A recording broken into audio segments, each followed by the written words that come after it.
Eu brinco que quando, pô, eu comecei a ver NBA e eu logo me interessei. Puta, cara, deve ser uma delícia jogar isso aí e tal. E eu comecei a ir pros domingos, sábados de manhã no Parque do Ibirapuera. E aí você chegava lá, alguns anos atrás, faz tempo que eu não vou, você fica intimidado. Você vê aqueles caras enormes, todos ultrajados, com aquela manga aqui e tal, trança. Eu só ia falar, vou ser engolido. E aí você chega lá, são os caras mais legais do mundo, assim. Os caras falam, ó, você chega e fala, pô, não tenho tanta experiência. Não, fica tranquilo. Vamos brincar com a gente que você vai pegando. E os caras te conduzem ali, você vai voltando, você vai pegando amizade com todo mundo. No futebol, me parece uma coisa muito mais bélica, assim, você errou um passe, vai tomar no seu cu, acerta essa porra desse passe, caralho. Não sei o que, você tá louco, corre, caralho. O basquete é um negócio muito mais, eu me senti muito mais introduzido, acolhido, assim. Ou seja, é um ambiente legal para que o jovem atleta entre, crie gosto e faça disso uma carreira.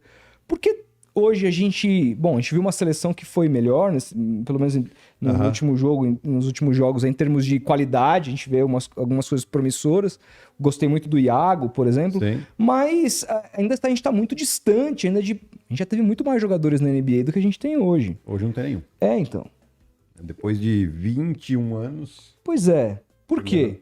Porque, bom, eu acho que também tem questão de geração, de safra, enfim, mas eu acho que a gente tem um problema de como formar jogadores, né? Nos últimos 30 anos, e isso eu falo sem medo de errar aqui, e pode ser até mais, mas os jogadores que são criados são todos assistemáticos, no sentido de que é o jogador que quer mesmo. É o jogador que vai, treina e fuça e vai, tem a oportunidade de sair, sai, vai procurar outros lugares. A gente não tem uma consciência de que, gente, a gente precisa mudar a maneira de trabalhar, mudar a maneira de formar jogadores. Não falo nem mais na quantidade. Eu acho que a questão da quantidade de praticantes, ela está crescendo quase que organicamente, quase porque tem uma influência muito grande da NBA. Então, como a NBA investe muito no Brasil... Então você tem, naturalmente, um crescimento de praticantes. Né? Molequinho que vê lá o Curry jogar, quer jogar basquete.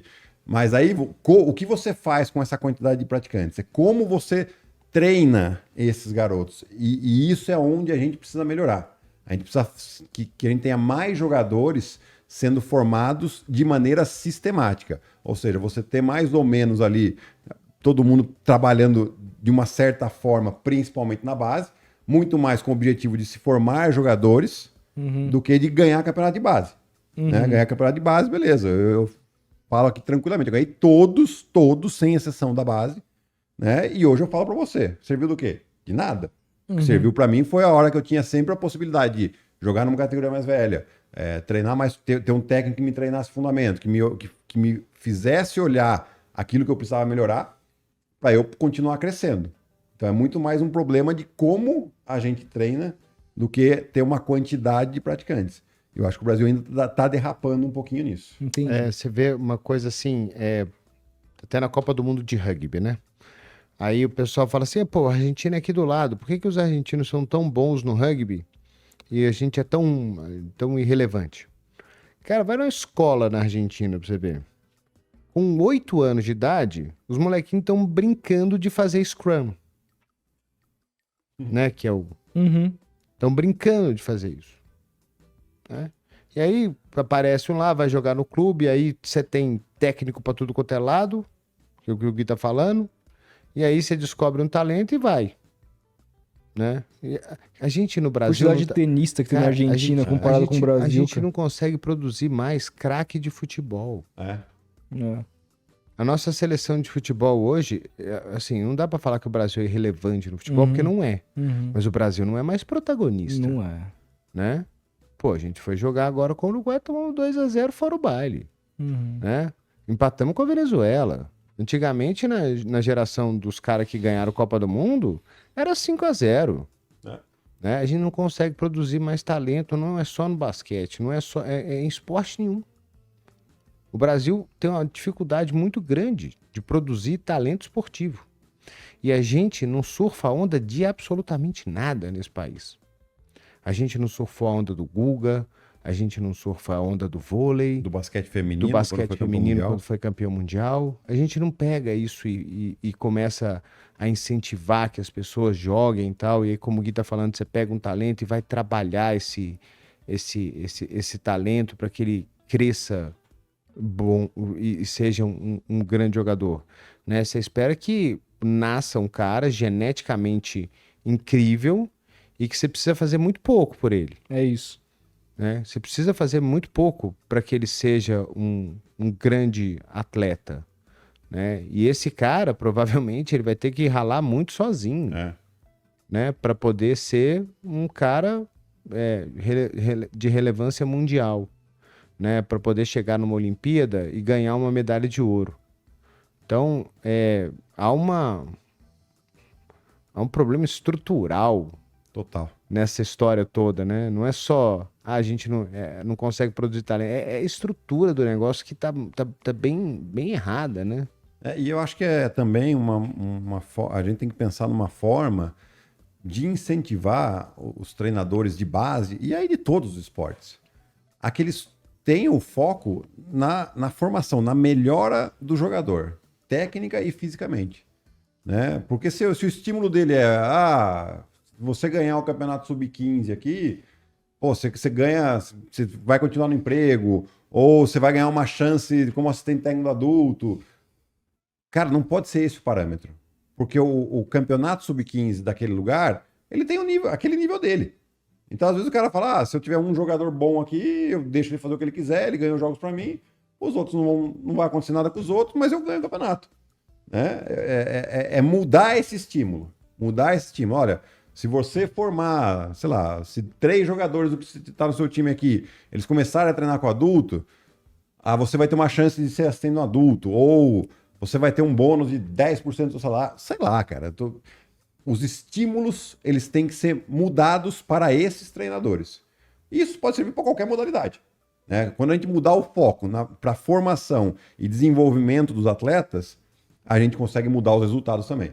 Se a gente continuar fazendo do jeito que está fazendo, os resultados vão continuar sendo os mesmos. Talvez piores, porque os outros países, eles vão evoluindo. Claro. Né? Mas a gente não evolui? Evolui. Só que numa velocidade muito menor que os outros. Muito menor, pra você ver. De novo, usando o exemplo do rugby. O Chile foi jogar a primeira Copa do Mundo de rugby agora. Eles começaram o processo de alto rendimento 4 anos depois que o Brasil começou. O Brasil ganhava do Chile, tranquilamente, há 6, 7 anos atrás. E hoje, quase não tem competição mais. Eles ganham fácil. E eles jogaram a Copa do Mundo agora. Tomaram uma surra em tudo quanto é jogo, porque o nível é outro. Uhum. Mas eles foram pra Copa do Mundo. E a gente tá rezando aqui pra Federação Mundial de Rugby botar mais 4 times na próxima Copa pra ver se dá. E mesmo assim é difícil. Então, é louco isso, né? Você vê de perto. O Uruguai é outro exemplo. O Uruguai, no rugby, de novo, o Brasil jogava pau a pau com o Uruguai. Hoje não tem competição. Hoje a gente tá falando de um país que tem 3 milhões de habitantes, que é menor que em termos populacionais que a zona leste de São Paulo. É isso. Então, assim, é um negócio... A gente viveu aqui no futebol uma escassez de centroavante, os caras tinham o Cavani e o Suárez no auge aí por muitas Copas do Mundo. E o Brasil, com todo respeito... Pô, você vê os países europeus, cara. Os próximos países europeus são muito menores, né? A Letônia agora no basquete foi quinta da Copa do Mundo, que foi o grande sucesso. Jogou sem o Porzingis. Jogou sem o Porzingis, foi a grande sensação. Por isso que eles foram bem. Mas tem o quê? 2 milhões de habitantes? Acho que é alguma coisa nesse sentido. 2, no máximo, né? 3 milhões de habitantes. Ou se você pegar a Eslovênia. Tem o Doncic. Que tem 1,5 milhão de habitantes. A Eslovênia inteira. Eu não sabia dessa.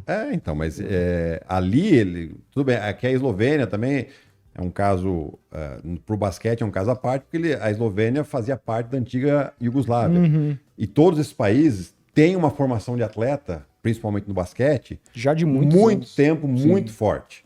Né? Mas eles continuam fazendo. Continuam produzindo jogador. Os caras... Por quê? Porque desde os 11 anos de idade, os caras são treinados a melhorar os fundamentos. Que o jogo... E é assim, é o que eu costumo falar quando eu converso, tenho a oportunidade de conversar com técnicos de base, ou nas minhas conversas clínicas, focar, eu falo para eles, foquem na melhora técnica e física dos seus jogadores.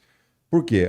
Eu faço a pergunta simples. Você, como técnico, você prefere um time que é muito bom taticamente, mas fraco tecnicamente, ou um time que é muito bom tecnicamente e fraco taticamente? O que você prefere?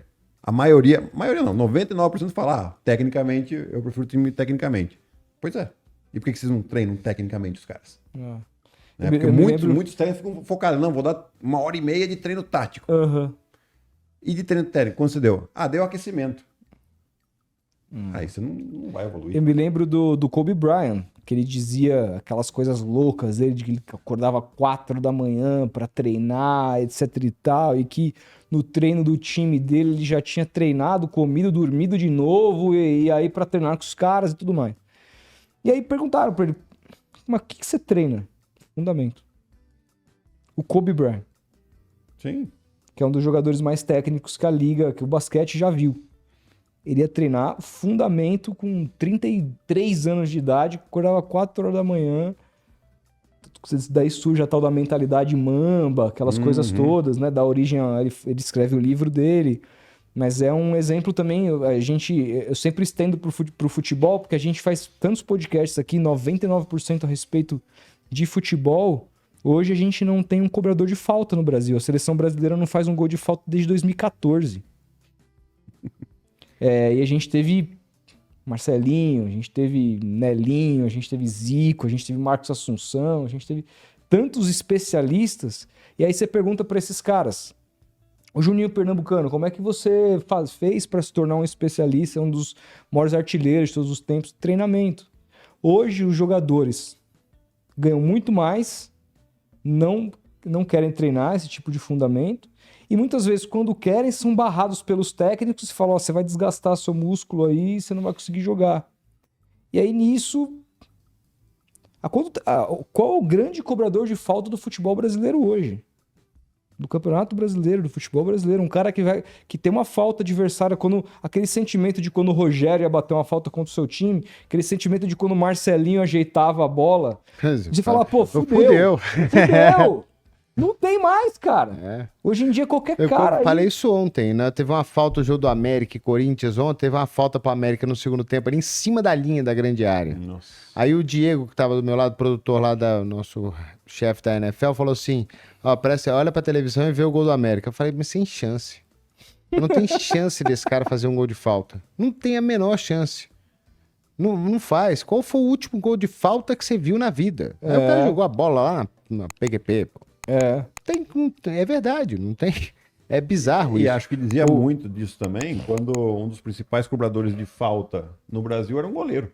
Né? Porque o goleiro ele ficava treinando, quer dizer, o treinamento.